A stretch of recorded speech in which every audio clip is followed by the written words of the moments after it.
নমস্কাৰ স্বাগতম এতিয়া বাতৰিলৈ ষ্টুডিঅ'ত মই প্ৰাঞ্চল বাংলাদেশৰ গাদীচ্যুত প্ৰাক্তন প্ৰধানমন্ত্ৰী শেখ হাছিনাক মৃত্যুদণ্ড ৰায় মানৱতাৰ বিৰুদ্ধে অপৰাধত শেখ হাছিনাৰ বিৰুদ্ধে এই ৰায় প্ৰতিবাদকাৰীক মাৰণাস্ত্ৰৰে আক্ৰমণৰ বাবে মৃত্যুদণ্ড ৰায় হাছিনাৰ বিৰুদ্ধে ছজনকৈ প্ৰতিবাদীক হত্যাৰ নিৰ্দেশ দিয়াৰ অপৰাধ আন্তঃৰাষ্ট্ৰীয় অপৰাধ ন্যায়াধিকৰণে মৃত্যুদণ্ড ৰায় দিলে শেখ হাছিনাক বিগত বৰ্ষৰ 5 আগষ্টত সংঘটিত হৈছিল এই ঘটনা নিৰস্ত্ৰ প্ৰতিবাদকাৰীক মাৰণাস্ত্ৰৰে আক্ৰমণৰ অপৰাধ উপৰাষ্ট্ৰপতিৰে হাছিনাৰ আলোচনা এআই জেনেৰেটেড নহয় বুলি প্ৰমাণ হাছিনাৰ নিৰ্দেশতে প্ৰতিবাদীক মাৰণাস্ত্ৰৰে আক্ৰমণ হৈছিল বুলি প্ৰমাণিত হাছিনাৰ লগতে আন দুজনকো মৃত্যুদণ্ড ৰায় বাংলাদেশৰ প্ৰাক্তন গৃহমন্ত্ৰী আসাদুজ্জামান খান কামালকো মৃত্যুদণ্ড ৰায় বাংলাদেশৰ প্ৰাক্তন আৰক্ষী মহাপৰিদৰ্শক চৌধুৰী আব্দুল্লাহ আল মামুনকো মৃত্যুদণ্ড ৰায়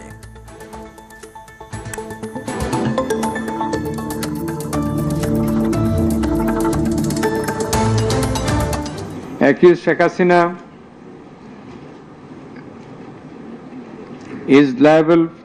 on 2 counts. On 1 count, there are several counts. For 1 count, that is passing the order for deploying drones, helicopters, and using lethal weapons to kill the protesters. She committed crime against humanity under Section 3, Subsection 2A and Section 4, Subsection 1B of the International Crimes Tribunal Act 1973. She also committed the same crime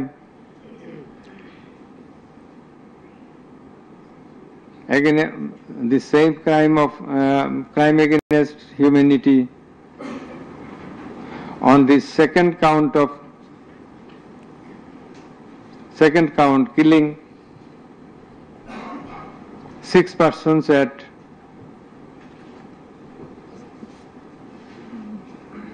Sankarpur of Dhaka, which was committed in contemplation, in furtherance by virtue of her order as stated beforehand. And similarly, she committed the same crime, that is the crime against humanity, on another count for causing the killings at Ashulia of Sabar, killing of 6 persons. For all these 3 counts, we have decided to inflict her with only 1 sentence, that is sentence of death.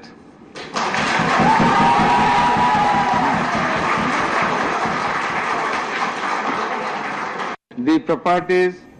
of accused Sheikh Hasina and accused Asaduজ্জামান Khan Kamal in Bangladesh be confiscated in favor of the state. The government is directed to pay considerable amount of compensation to the protesters concerned in this case, who have been killed in July movement 2024, and also to take measures to pay adequate compensation to the wounded protesters in consideration of the gravity of their injury and loss. The sentence shall be carried out. Provisions laid down in Section 20, Subsection 3 of the International Crimes Tribunals Act 1973, preferably pursuant to the long-standing practice. Let a copy of this judgment be transmitted to the District Magistrate Dhaka for necessary action. Let copy of the judgment be supplied to accused Chaudhuri Abdullah Al Mamun according to law. The absconding accused will not get any copy at the moment. ডিগবৈত ভয়ঙ্কৰ পথ দুৰ্ঘটনাৰ খবৰ পথ দুৰ্ঘটনাত থিতাতে নিহত ডিগবৈত ভয়ঙ্কৰ পথ দুৰ্ঘটনাত সেনা জোৱানৰ মৃত্যু হৈছে নিহত সেনাগৰাকী ডিগবৈ এনচিচি অফিচত কৰ্মৰত অকেন ডৰিং বুলি জানিব পৰা হৈছে নাম ডাম্পাৰ মটৰচাইকেলৰ মুখামুখি সংঘৰ্ষত থিতাতে এই সেনা জোৱানজনৰ মৃত্যু হয় ডিগবৈ আৰক্ষী থানাৰ পৰা মাত্ৰ 200 মিটাৰ নিলগৰ তথা আইঅচিৰ প্ৰশাসনিক ভৱনৰ সমীপত বালিভৰ্তি AS 23 CC 5455 নম্বৰৰ এখন ডাম্পাৰৰ সৈতে AR 11A 5932 নম্বৰৰ কোলা ৰঙৰ এখন বুলেটৰ সংঘৰ্ষ হয় য'ত এই সেনা জোৱানজন মৃত্যুমুখত পৰে নিহত সেনা জোৱানজন অৰুণাচল প্ৰদেশৰ ৰোয়িঙৰ যশোদা হলস্থিত এনচিচি কাৰ্যালয়ৰ পৰা কোৱাৰ্টাৰলৈ যোৱাৰ পথতে সংঘটিত হয় পথ দুৰ্ঘটনাটো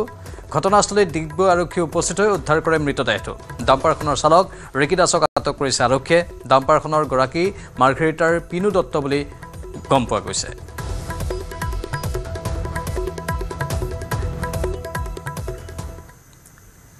এআইডিএফ বিধায়ক আশৰাফুল হুছেইনৰ গুণ্ডাগিৰি কেমেৰাত আবদ্ধ বিধায়কৰ গুণ্ডাগিৰি শিল্পগ্ৰামত নিৰাপত্তাৰক্ষীক অন কেমেৰা ভাবুকি বিধায়কৰ ঘুচিয়াই দাঁত ভাঙি দিম বুলি নিৰাপত্তাৰক্ষীক ধমক শিল্পগ্ৰামত দেহৰক্ষীক সোমোৱাত বাধা দিয়াৰ বাবে অশ্ৰাব্য গালিগালাজ বিধায়ক আশৰাফুলৰ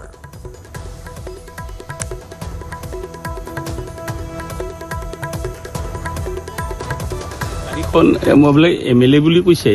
তাৰপিছত মই ক'লো বোলে সবেই MLA বুলি কয় গাড়ী বহুত হৈছে তো ভিতৰত যাব নোৱাৰে তাৰপৰা ই ওলাই আহিছে বোলে বোলে কোন এইটো এনেকৈ কিবা কিবি কৈছে বোলে চৰাম দাঁত ভাঙিম এনেকুৱা কৈছে আপোনাক কৈছে মোক কৈছে দাঁত ভাঙি দিম বুলি কৈছে চৰাম বুলি কৈছে লৰাৰ সমান বয়সৰ নহয় জানো তেখেত তো মোৰ ল'ৰাৰ বয়সে আৰু এইটো মোৰ ল'ৰা চৰকাৰী দায়িত্ব এখেতেতো পালন কৰিছিল না ইমান ডাঙৰ এজন মানুহ মানে দাঁত ভাঙাই দিয়াটো অলপ মানে হেৰিয়ে হয় আৰু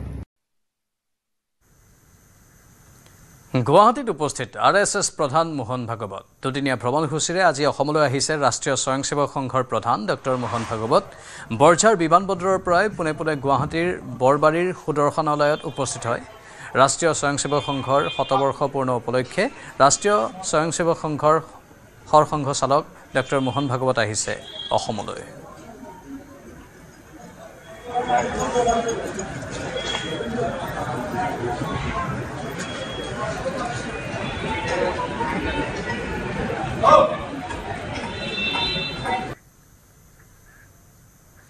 গুৱাহাটীৰ ৰাজপথত চাঞ্চল্যকৰ ঘটনা ৰাজপথতে এগৰাকী ছাত্ৰীক যৌন নিৰ্যাতন লম্পটৰ ইমামৰূপী লম্পটৰ ছাত্ৰীক শ্লীলতা হানিৰ চেষ্টা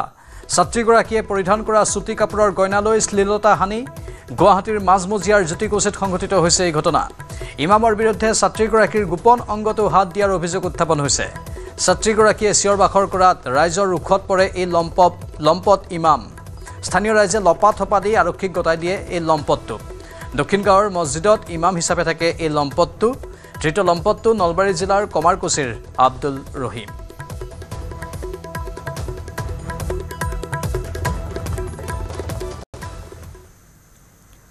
কাজিৰঙা ৰাষ্ট্ৰীয় উদ্যানৰ দাঁতিকাষৰীয়া লুখুৰাখনিয়াত বাঘৰ আতংক উদ্যানৰ পৰা ওলাই অহা এটা ঢেকীয়াপতীয়া বাঘে বিচৰণ কৰিছে জনাঞ্চলত গাঁৱৰ ৰাইজে পোৱালিৰ সৈতে বাঘটো বিগত কেইবাদিনো ধৰি প্ৰত্যক্ষ কৰাত খবৰ দিয়ে বন বিভাগে হাতী আৰু ড্ৰোনেৰে পৰ্যবেক্ষণ কৰিছে সমগ্ৰ অঞ্চল ধাননি পথাৰত বাঘটো আশ্ৰয় লোৱাৰ পথাৰত ধান কাটিবলৈ যোৱা লোকসকল বিপদত পৰিছে ইফালে বন বিভাগৰ লোক গাঁওখনত টহল নিদিয়াত এতিয়া ঘৰৰ পৰা বাহিৰলৈ ওলাব নোৱাৰা হৈছে ৰাইজ বন বিভাগে কেৱল মাত্ৰ নিৰ্দিষ্ট 2-1 ঠাইত কেমেৰা সংস্থাপন কৰি দায়িত্ব পালন কৰাৰ অভিযোগ উত্থাপন হৈছে পকা ধান কাটিব নোৱাৰাত ক্ষোভ উজাৰিছে ৰাইজে উল্লেখযোগ্য যে বিগত বহুদিন ধৰি গাঁওখনত বাঘে আতংকৰ সৃষ্টি কৰিছে যদিও বন বিভাগে যথোচিত ব্যৱস্থা গ্ৰহণ নকৰাৰ অভিযোগ উঠিছে পুৱা কিছু সময়ৰ বাবে কাজিৰঙা বনাঞ্চলৰ বনকৰ্মীয়ে গাঁওখনত টহল দিয়ে যদিও বৰ্তমানলৈ বাঘটোৰ কোনো সন্ধান উলিয়াব পৰা নাই বন বিভাগে বাঘটোক কেন্দ্ৰ কৰি গাঁৱৰ ৰাইজৰ মাজত অব্যাহত আছে আতংক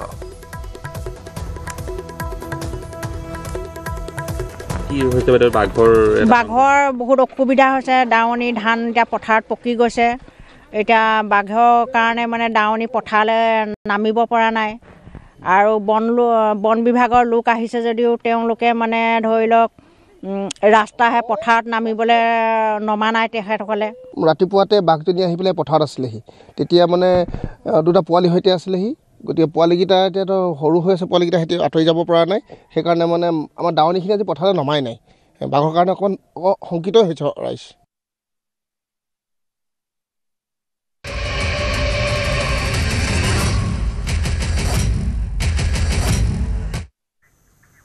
সৌদি আৰবত ভয়ংকৰ দুৰ্ঘটনাত 42গৰাকী ভাৰতীয়ৰ মৃত্যু বাছ আৰু তেলৰ টেংকাৰৰ সংঘৰ্ষৰ ফলত এই দুৰ্ঘটনা মক্কাৰ পৰা মদিনালৈ যোৱাৰ পথত হোৱা এই দুৰ্ঘটনাত উমৰা যাত্ৰীৰ মৃত্যু হয়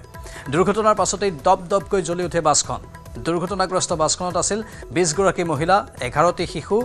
মৃত লোকসকল হায়দৰাবাদৰ বাসিন্দা এই দুৰ্ঘটনাক লৈ তেলেংগানা মুখ্যমন্ত্ৰী ৰেৱান্ত ৰেড্ডিৰ শোক প্ৰকাশ দুৰ্ঘটনাৰ পিছতেই হেল্পলাইন নম্বৰ মুকলি কৰিছে প্ৰশাসনে মদিনাৰ পৰা প্ৰায় 160 কিলোমিটাৰ দূৰত্বত অৱস্থিত মুহৰাজ বা মুফৰিয়াত অঞ্চলত নিশা প্ৰায় 1:30 বজাত সংঘটিত হয় এই দুৰ্ঘটনাৰ সময়ত বাছখনত শুই আছিল বহু যাত্ৰী বাছখন খুন্দা মৰাৰ লগে লগে দপদপকৈ জুই জ্বলাত বাহিৰলৈ ওলাবলৈ সুবিধা নাপালে যাত্ৰীসকলে যাৰ ফলত বাছৰ ভিতৰতে অগ্নিদগ্ধ হৈ মৃত্যু সাৱটি লয় যাত্ৰীসকলে এই ঘটনাৰ পিছতে তেলেংগানাৰ মুখ্যমন্ত্ৰীয়ে বৈদেশিক পৰিক্ৰমা মন্ত্ৰালয়ৰ সৈতে যোগাযোগ কৰি সৌদি আৰবৰ দূতাবাসৰ পৰা তথ্য আহৰণ কৰিবলৈ নিৰ্দেশ দিছে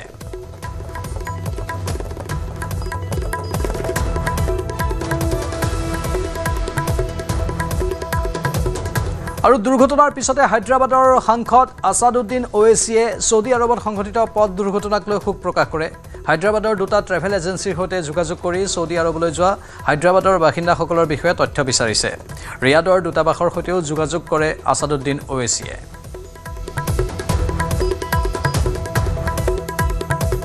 कि 2 ट्रैवल एजेंसी एक fly zone tours and travels और अल मक्का हज एंड उमरा के 42 हाजी मक्का से मदीना जा रहे थे बस में और बस को आग लगने से मालूम हुआ कि सिर्फ एक शख्स की जान बची है कंफर्म नहीं है बास कह रहे हैं कि पूरों का इंतकाल हो गया मैंने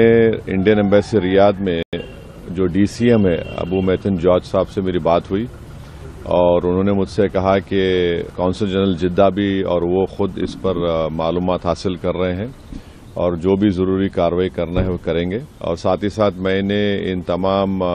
उमरा पैसेंजर्स के दोनों ट्रैवल एजेंसी से वीज़ा डिटेल्स लेकर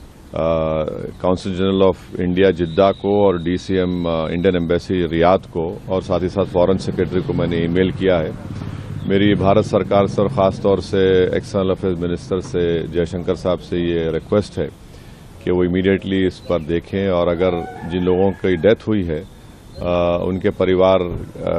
ये चाह रहा है कि उनकी डेड बॉडीज जल्द से जल्द इंडिया को लाई जाए मुख्यमंत्री हिसापे पदत्याग नीतीश कुमाৰৰ राज्यपाলৰ হাতত পদত্যাগ পত্ৰ দাখিল কৰিলে নীতিশ কুমাৰে কেবিনেট বৈঠকৰ পিছতে পদত্যাগ নীতিশ কুমাৰৰ 20 নৱেম্বৰত বিহাৰৰ নতুন চৰকাৰৰ শপত গ্ৰহণ সমাৰোহ দশমবাৰলৈ মুখ্যমন্ত্ৰী হিচাপে পুনৰ শপত লোৱাৰ পূৰ্ণ সম্ভাৱনা নীতিশ কুমাৰৰ শপত গ্ৰহণ সমাৰোহত উপস্থিত থাকিব প্ৰধানমন্ত্ৰী নৰেন্দ্ৰ মোদী বিহাৰত পুনৰ দুগৰাকী উপমুখ্যমন্ত্ৰী থকাৰো সম্ভাৱনা এগৰাকী বিজেপিৰ পৰা আৰু আনগৰাকী উপমুখ্যমন্ত্ৰী থাকিব পাৰে LJPৰ পৰা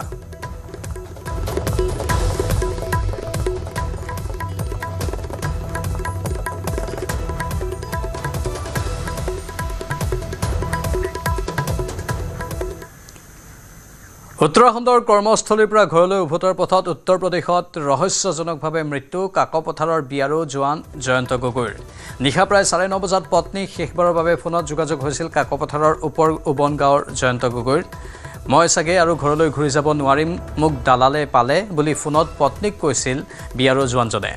ৰেলেৰে আহি থকা অৱস্থাত পোৱা উত্তৰ প্ৰদেশত উদ্ধাৰ হৈছে জয়ন্ত গগৈৰ মৃতদেহ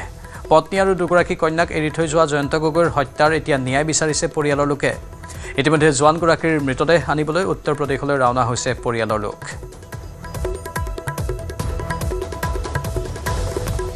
চাৰে 9টা মানত আহিছিলে মই 9টা মানত মই ফোন কৰিলোঁ তেতিয়া মোৰ লগত কথা পাতিলে আহি আছোঁ তাৰপিছতে মই ভাত বাঢ়িব লৈছোঁ তেতিয়া আকৌ ফোনটো ৰিং হ'ল তেতিয়া মই খৰধৰকৈ উঠাইছোঁ তেতিয়া কৈছে মই চাগে যাব নোৱাৰিমেই আমুক ইয়াত দালালে পাই গ'ল মই যাব নোৱাৰিমেই চাগে বুলি ক'লে মই কৈছোঁ আপুনি কেলে তেনেকৈ আপুনি পুলিচৰ সহায় লওক বুলি কৈছোঁ তেতিয়া কৈছে নাই মই একো পুলিচো নাই বোলে ইয়াত মই একো নাই বোলে তে মোক দালালে পাই গ'ল বুলি কৈছে মই আৰু যাব নোৱাৰিম ঘৰলৈ কেইটামান বজাত হৈছিলে নেকি সেইটো 9:30 এনেকুৱাতে হৈছিলে 9টা 9:30 মোৰ ইমানখিনিয়ে কথা হৈছিলে তাৰপিছত ফোনটো মানে কাটিও দিয়া নাই নট ৰিচিভেবল কৈছে তাৰপৰা মানে যোগাযোগৰ চেষ্টা কৰিছে কিন্তু নোৱাৰিলে আজি ৰাতিপুৱালৈকে ফোন লগাই আছো ফোনটো কিন্তু নট ৰিচিভেবল নেটৱৰ্ক নাই বুলি কয় তেনেকৈ কয় থাকে গৈ থাকে সি কিমান বছৰ হৈ গ'ল সি চাকৰি কৰা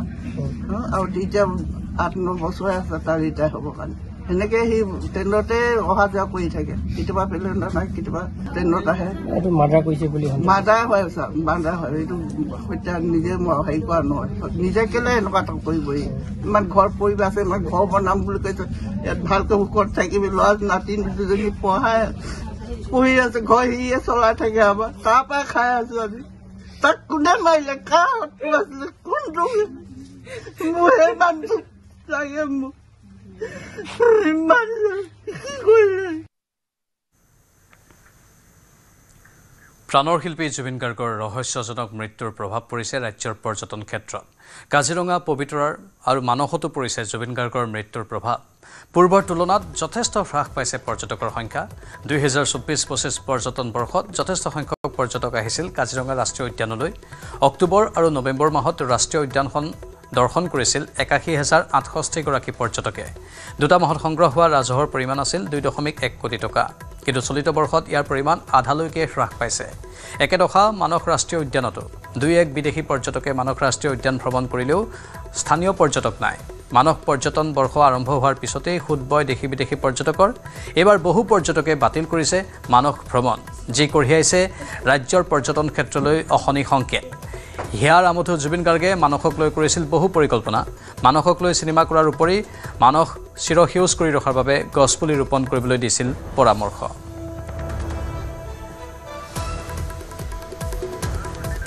ইফালে কাজিৰঙাতো হ্ৰাস পাইছে পৰ্যটকৰ সংখ্যা পূৰ্বৰ তুলনাত বহু সংখ্যক পৰ্যটক হ্ৰাস পাইছে কাজিৰঙা ৰাষ্ট্ৰীয় উদ্যান দৰ্শন কৰিবলৈ অহা আৰু বিগত 2024-25 পৰ্যটন বৰ্ষৰ অক্টোবৰ আৰু নৱেম্বৰ মাহত কাজিৰঙা ৰাষ্ট্ৰীয় উদ্যান দৰ্শন কৰিছিল 81,860 গৰাকী দেশী বিদেশী পৰ্যটকে দুটা মাহত সংগ্ৰহ হোৱা ৰাজহৰ পৰিমাণ আছিল 2.1 কোটি টকা কিন্তু চলিত বৰ্ষত ইয়াৰ পৰিমাণ আধালৈকে হ্ৰাস পাইছে হাৰ্টথ্ৰব জুবিন গাৰ্গৰ মৃত্যুৰ বাবে কাজিৰঙা পৰ্যটন ক্ষেত্ৰত প্ৰভাৱ পৰিছে বুলি মত প্ৰকাশ কৰিছে কাজিৰঙাৰ পৰ্যটন ব্যৱসায়ীসকলে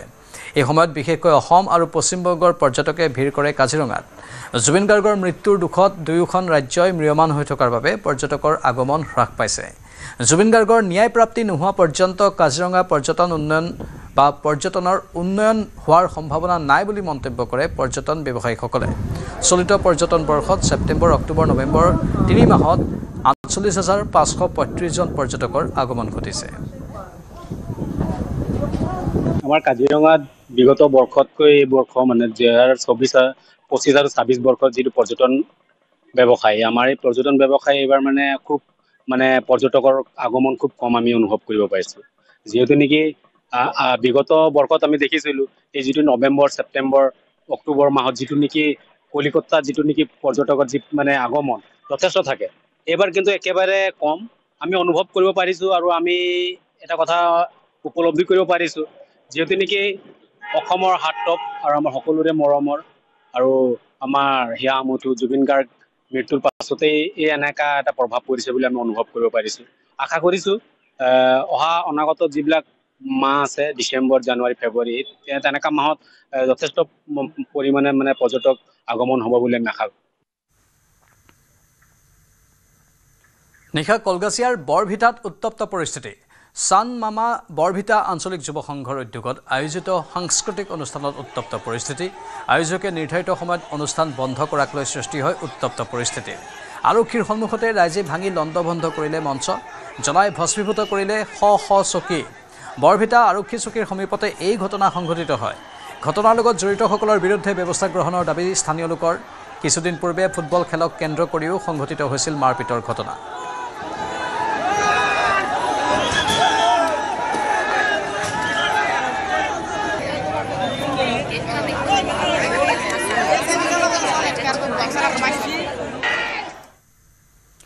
তিনিচুকীয়াত সন্দেহজনক লোকৰ বিচৰণ তিনিচুকীয়াত 44 জন সন্দেহজনক লোকক কৰায়ত্ব নিউ তিনিচুকীয়া ৰেল ষ্টেচনত সন্দেহবশত আবদ্ধ হয় দলটো সন্দেহজনক লোককেইজন জম্মু কাশ্মীৰৰ পৰা অহা বুলি উল্লেখ কৰিছে স্থানীয় ৰাইজৰ খবৰৰ ভিত্তিত আৰক্ষীয়ে কৰায়ত্ব কৰে সন্দেহজনক লোকসকলক লোককেইজনৰ কিছুমানে বৈদ্যুতিক টাৱাৰৰ কাম কৰিবলৈ ৰয়িং আৰু কিছুমানে ডিব্ৰুগড়লৈ যাম বুলি উল্লেখ কৰে স্থানীয় লোকসকলে এই ঘটনা সন্দৰ্ভত ইতিমধ্যে স্থানীয় আৰক্ষীৰ লগতে ৰেলৱে আৰক্ষীক অৱগত কৰিছে क्या नाम है? खादम हुसैन। कहाँ से है?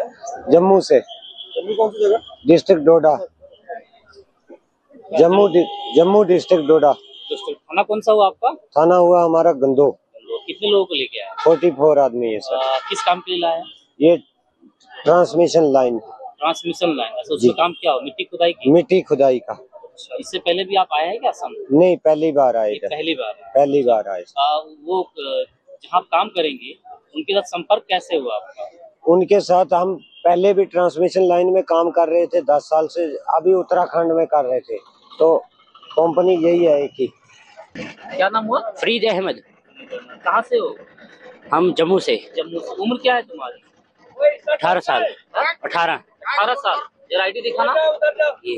जरा आईडी दिखाना। 18 साल। यहाँ 2009 9 यानी 16 साल। तुम्हारी उम्र 16 साल है। সময় হৈছে এতিয়া বাতৰিৰ পৰা বিদায় লোৱাৰ। নমস্কাৰ।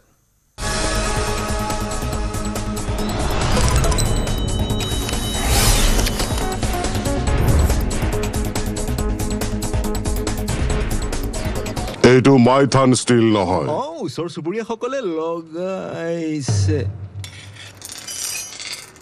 স্ট্রং মানে माइथन स्टील। जुबीन को मैं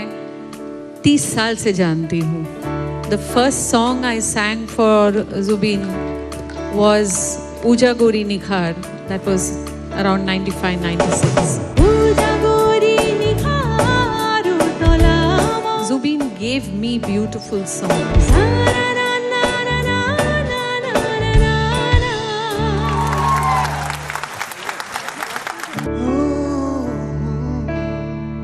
মোৰ সংগীতৰ যাত্ৰা জুবিনৰ লগতে আৰম্ভ। বম্বেলে মাতিছিলে, মই বিচাৰিছিলোঁ যাবলৈ। He is responsible for my music. জুবিনক কৈছিলে জুবিন এটা গান গাই শুনাই, তেতিয়া জুবিনে এইটো গান প্ৰথমবাৰ শুনাইছিলে। দিছ ৱাজ 96। থাকিবা কিমান আৰু জ্বলাই ঘূৰা জুই হৃদয়ত নুবুজা কিয় বুজাব নোৱাৰা কথাবোৰ প্ৰাণৰ ভাষাৰে ক'ব খোজা। মায়াবিনী রাতের বুকু দেখা পালো তোমার ছবি ধরা দিলা গোপনে আই ইয়ার কোন তুমি যে মোর শুকান মনত নিয়ৰৰে চেঁচা দুৱাৰ নামি অহা ৰ'দৰে নৈ মোৰ দেহত প্ৰতিপুৱা ধুমুহাৰ সতে মোৰ বহু যুগৰে নাচো এন্ধাৰো সঁচাব বহু দিনৰে আপোন নিজানৰ গান মোৰ শেষ হ'ব ভাবো তোমাৰ বুকু। 18 নৱেম্বৰ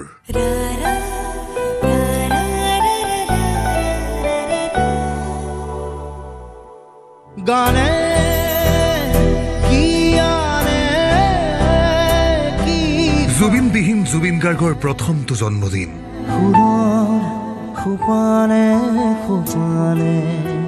জুবিন জ্যোতিৰে জ্যোতিষ্মান হোৱাৰ বিনম্ৰ প্ৰয়াস নিউজ 18 অসম নৰ্থ ইষ্টৰ। ধুমুহাৰ সতে মোৰ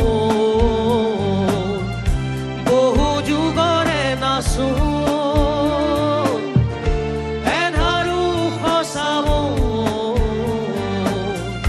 বহু দিনৰে আপোন নিজানৰ গান মোৰ শেষ হ'ব ভাবো তোমাৰ বুকু। জুবিনৰ সৈতে গোৱা গীত আৰু কথাৰে মহালক্ষ্মী আয়াৰে মায়াময় কৰি তোলে ময়াপী সময়।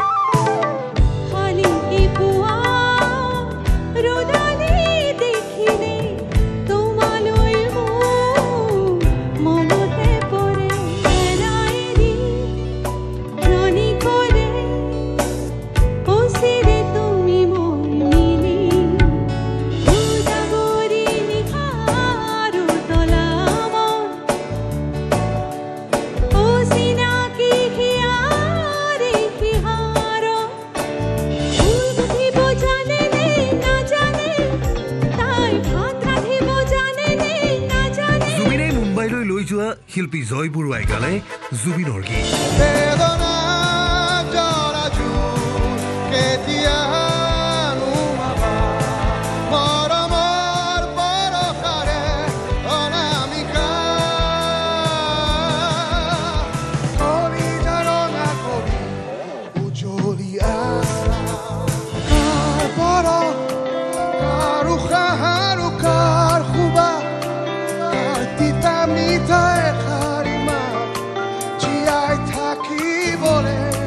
লাগে আমাৰ 281 গৰাকী নবীন প্ৰবীণ শিল্পীৰ উপস্থিতিত শ্ৰদ্ধা জনাই জুবিনৰ গীত গালে 22 গৰাকী শিল্পী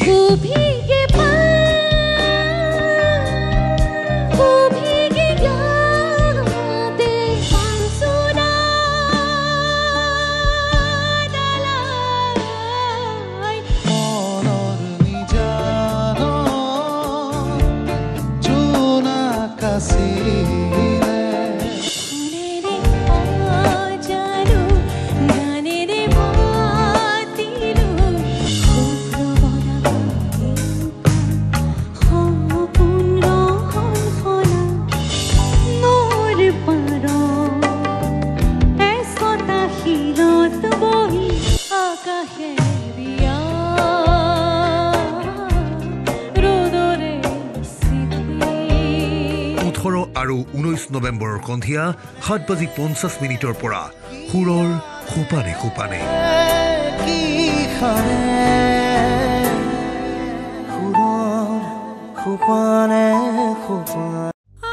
281 গৰাকী শিল্পী কলাকুশলীৰ শ্ৰদ্ধাঞ্জলি 22 গৰাকী কণ্ঠশিল্পীৰ গীতেৰে শ্ৰদ্ধাৰ্ঘ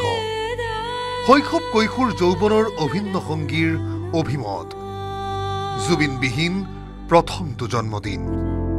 জুবিন গাৰ্গ নামৰ যুগজয়ী সত্তাই সকলোকে কন্দুৱাই নোহোৱা হোৱা দুটা মাহেই হ'ল সুদূৰত জীৱন 30 साल से जानती हूँ The first song I sang for Zubin was Uja Gori Nikhar. That was around 95-96. Zubin gave me beautiful songs.